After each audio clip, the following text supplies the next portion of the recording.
This is my second locus problem. A pentagonal lamina having edges 25 mm is placed on one of its corners on HP such that the perpendicular bisector of the edge passing through the corner on which the lamina rests is inclined at 30 degree to HP and 45 degree to VP. Now, first draw the XY line as usual. First question is, do I start the problem above XY line or below XY line? So he has told me that it is placed on HP. So I'll start the problem below XY line. Second question, is it a edge condition problem or a corner condition problem? So he has told that it is placed on one of its corners on HP. It's very clearly mentioned, one of its corners. So the corner will be on the left side. It's a corner condition problem. So let me draw the pentagon. You'll go on marking ABCD. So you know that in the front view this will appear. Front view will appear somewhere here. It will appear as a straight line. So the labelings are here. Dash is because it's a front view. Now when you're seeing from here, E will appear to your eyes. That's why E dash is in the outside the bracket. But when you're seeing from here, B will not appear. That's why I have kept inside the bracket. Whatever is not visible to your eyes will be kept inside the bracket. Same way here, when you're seeing from here, D dash is visible. That's why D dash is outside the bracket. But C dash is not visible. When you're seeing from here, that's why it is inside the bracket. So this is your first condition. Second condition, he has told me the perpendicular bisector makes an angle of 30 degree to HP and 45 degree to VP. Now you will tell me that, sir, you told that the lamina inclination should be taken first, not HP or VP. But here he has told that the perpendicular bisector is making an angle, not lamina. Now please note here, corner A is resting, is it right? Which is the perpendicular bisector passing through the corner on which it is resting? This will be my perpendicular bisector. That means from the resting corner to the opposite edge center.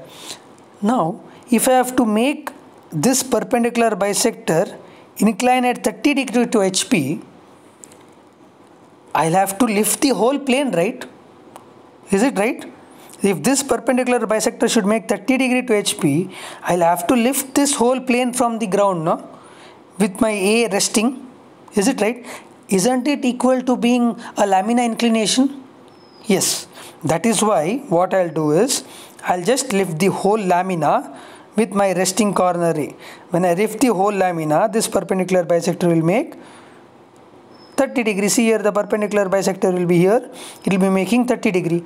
I have taken this measurement, inclined it at 30 degree. The labelings will remain the same. So second condition, you know, you will extend it down, connect it as per the previous problems. Now, I have already mentioned, how do I identify whether it's a locus problem or a normal problem? One of the shortcuts is, if the word median is mentioned in your triangle problem, or in case of a square if it is mentioned that it's a diagonal problem, or in case of a pentagon it is mentioned as a perpendicular bisector problem, or in case of a hexagon if it is mentioned it is a diagonal problem, then it is a locus problem. Especially if the word appears to be should not be there. Only if this perpendicular bisector diagonal is mentioned without appears to be, it is a locus problem. What is the logic behind? Logic is, see here, in my first condition my perpendicular bisector length was lengthier. But when I came to the second condition, my perpendicular bisector has reduced in its size. So there is a change in length. Now which perpendicular bisector will you place on the 45 degree line? Which will you place it? Because of this, I need to include both. I can't, if I just include this original perpendicular bisector on this 45 degree, then you will tell, but after all this inclination, this projection has changed, no? When will you include that? Okay, that is one problem. Now, if I include only this perpendicular bisector on the 45 degree, then you will tell me, sir, but this is just a shadow. My original perpendicular bisector is still not making 45 degree. To solve this problem, hence I use both the perpendicular bisector. First, I'll measure what is the original perpendicular bisector. AM1. that I'll cut it on my 45-degree line. Now wherever this AM1 cuts this 45-degree line, I'll draw locus of M. Now this locus line I want you to draw in your sketchbook just as a normal thin line, very thin. You know how it is, like a projection line, thin line. You don't need to draw it like this dotted. Is it clear? You measured AM1 from the original condition. You cut that AM1 on the 45-degree line. Wherever it cut on the 45-degree line, you drew a locus. Now it's time to use the second perpendicular bisector. Second perpendicular bisector is AM. So you know that it has reduced. So what I'll do is I'll measure AM with my common point of A. I'll cut AM. I'll measure whatever length it is. I'll cut AM on this locus wherever it cuts. Okay, common point is A.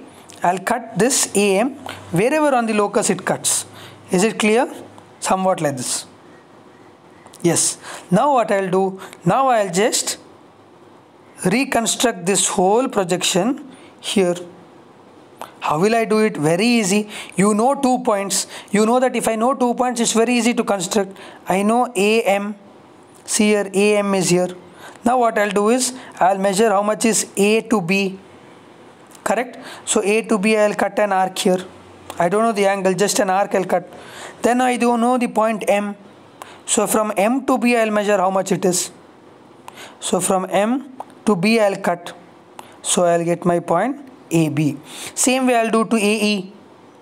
Common point is A. Is it right? I'll measure AE how much it is. Don't measure the angle, just measure the measurement. Cut an arc here.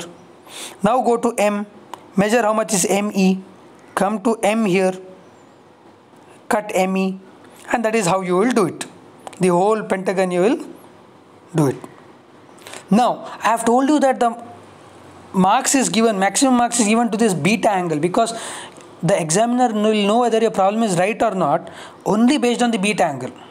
Is it clear? Now this beta angle in sketching can have a variation of 1 or 2 degrees.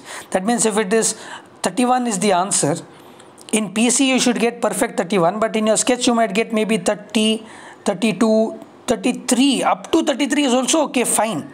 Okay, not perfect but fine.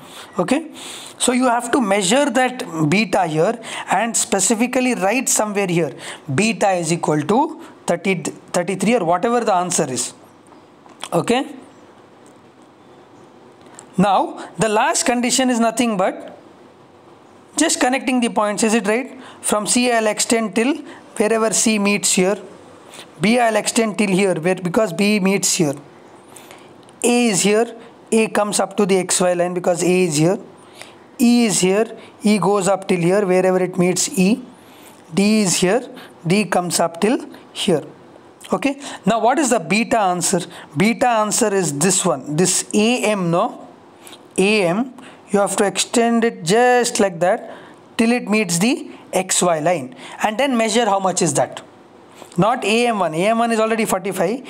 AM. Extend it till XY line and measure what is the angle it makes with the XY line. That is your beta answer. Is it clear? Now I'll join my last condition and the problem is done.